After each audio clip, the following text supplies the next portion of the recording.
Hey, y'all. Okay, so I'm sharing another prophetic dream. Uh, God, I guess these next couple of dreams I'm sharing is going to be basically to encourage those who are struggling right now, who want to give up. You are probably tired. You are probably feeling exhausted, but God just wanted you to be encouraged and know that you're not alone. Okay, so in this dream, God was basically saying, don't forfeit, okay? He's saying, don't forfeit. So I had a dream. Well, when did I have this dream? Maybe last year or the year before. But God is just bringing all this stuff back to mind. So in this dream, it was me and a group of people in this mansion.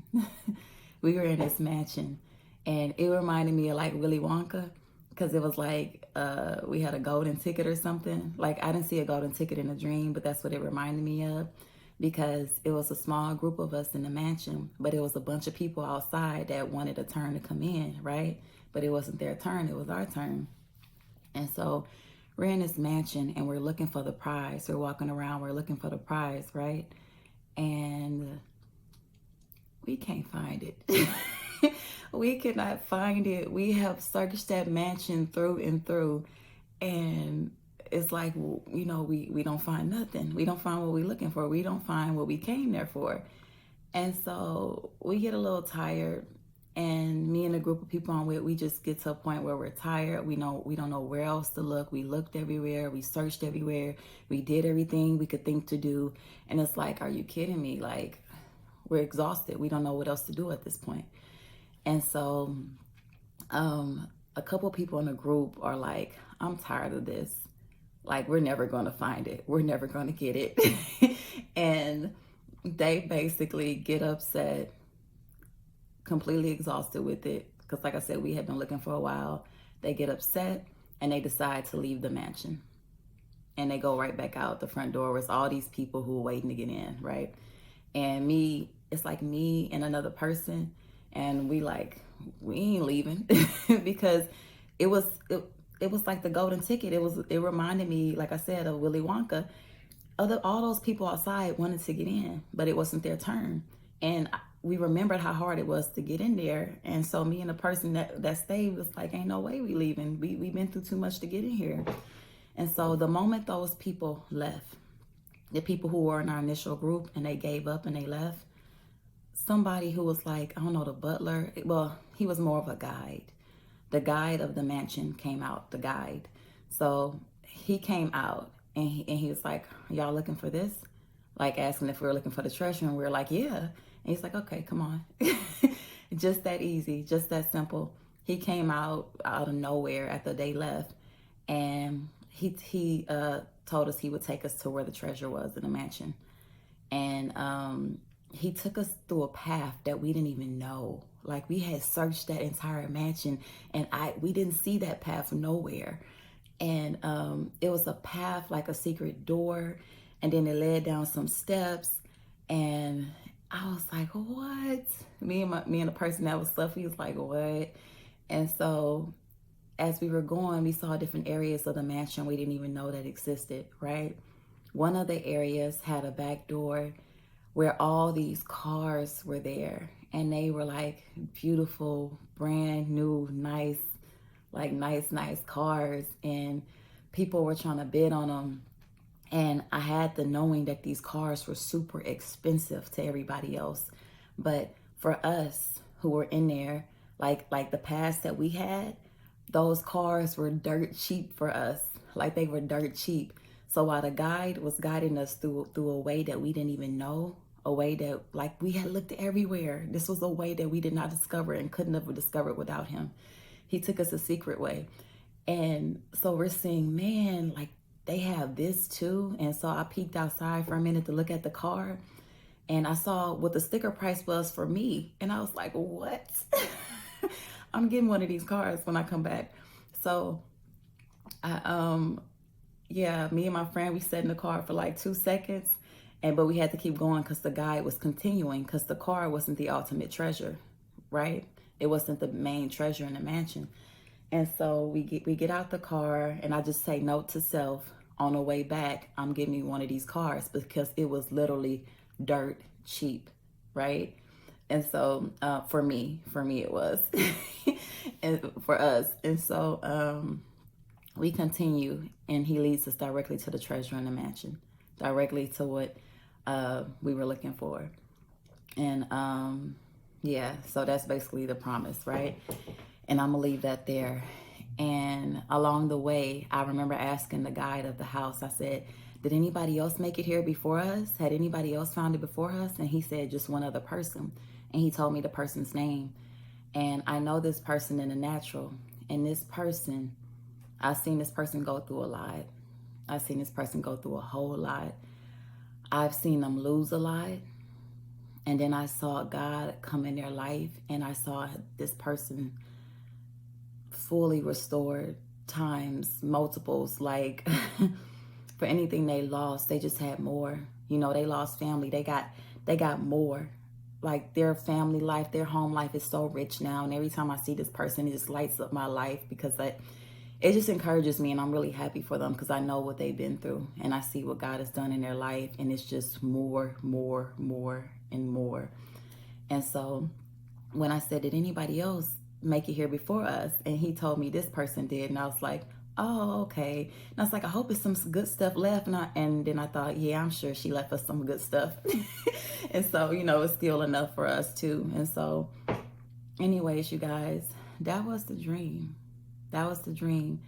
God was saying, don't forfeit. Don't forfeit what he has for you, because I've said this so many times before. What God has for you is for you, right? This is something he promised you. The only way to lose it is to walk away from it. And the enemy knows that. The enemy does not want you to get it. He's scared of you to have it. He's scared of you to have it. And the only way he can stop you from getting it is if you forfeit. If you stop and you turn around, if you stop believing in it, if you don't think it's ever going to be found, if you're like, you know, you just give up, that is the only way you can lose it, is if you forfeit it. Those people who were there with us initially, it was like they had a golden ticket. People outside had been waiting to get to where we were. But because they got tired, and because they weren't seeing the results that they wanted to see, and because they had looked up and down and all around, and it was like, and they just stopped believing. They stopped believing in the reason they were there. They stopped believing in the treasure to be found. They gave up and walked out the door. All these people waiting outside, and y'all see these people and y'all leaving, and you got the golden ticket to be in the building. Don't forfeit. Don't forfeit. And at this point, it's not even about things. I had to tell God the other day, I want you more than I want the promise. But the problem comes when people get frustrated about not getting the things they receive. They desire to receive the things that God has promised, but the things never trump God. God has waited on us for the longest.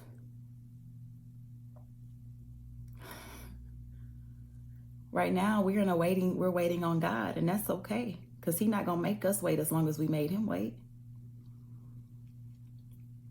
So the message of this dream is don't forfeit. I know you were tired.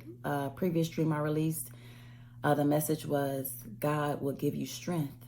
When you get too tired and you don't know how to continue, he will give you strength, right? You were never supposed to do this on your own. This was always a team effort. You teaming up with him. He was going to give you strength. He's going to give you a guide, the Holy Spirit. He's going to give you a guide, but do not forfeit. Do not give up your golden ticket. The enemy would love for you to do it. He would love for you to doubt. He would love for you to stop believing. He would love for you to get tired. But I told God at the end of the day, all I need is you, and anything else is extra. So it's always him for me. I ain't going nowhere. I was going to wait in that hallway. I done come too far. I'm staying. I'm going to wait right here. I'm waiting. You come get me when you're ready. I am waiting.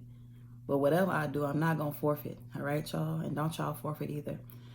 All right, y'all. I love y'all. I love y'all. Y'all be blessed. Y'all be encouraged. Don't forfeit, all right? What God has for you is for you. And the only one who can take that from you is you if you walk away from it. All right? I love y'all. Okay, y'all. And I got to add this too.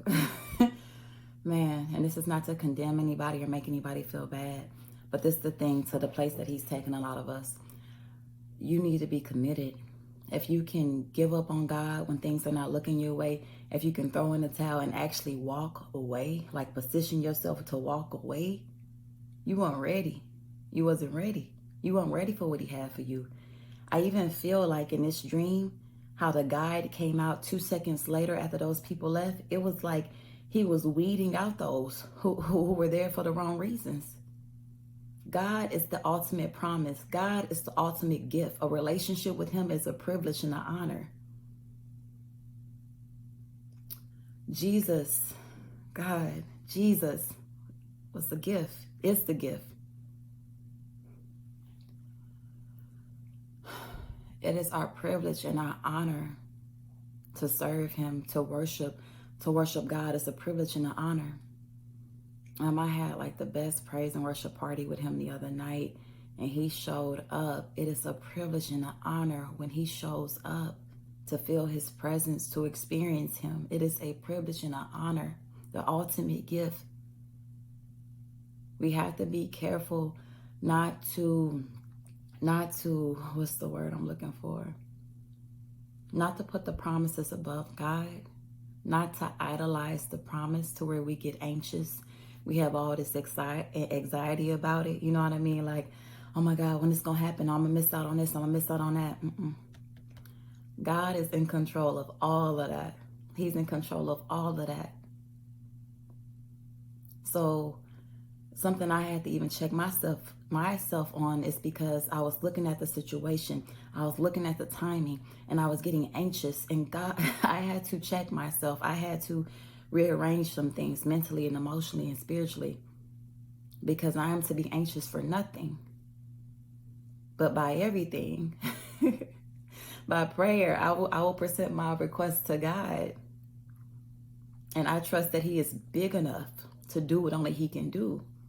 This thing from Jump Street, I couldn't do for myself. This was always a God thing, not a me thing. God can do whatever he wants to do, and I had to trust that he will do whatever is best for me. You have to trust that he will do whatever is best for you and his perfect timing. But do not idolize the promise. Do not idolize the blessings.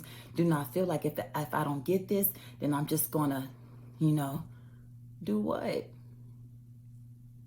Patiently wait on God like he's patiently waited on us. Love him anyhow. Find peace in the middle of the storm. Ooh. Some people need to just find peace in the middle of the storm. And I'm speaking for myself as well, because God had to get me to a place where I just found peace in the middle of the storm, no matter what I was surrounded around. I found peace. He was my peace. No matter what it looked like, he is my peace. I'm not on nobody's schedule but his. God can do what he wants to do. And I trust him to do that, because his timing is excellent, it's perfect, it's pure perfection, right? So, okay, you guys, just be encouraged. And if you're not in a place where God is first and he's your prize, you may not have been ready. Okay. But y'all, just be encouraged, and make sure you're not being anxious for anything. Don't be anxious for nothing. Trust God to do what only he can do. Trust his perfect timing, and wait.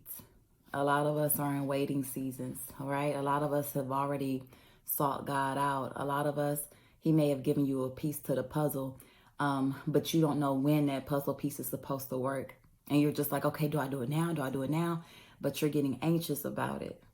Be anxious for nothing, and trust him to guide you.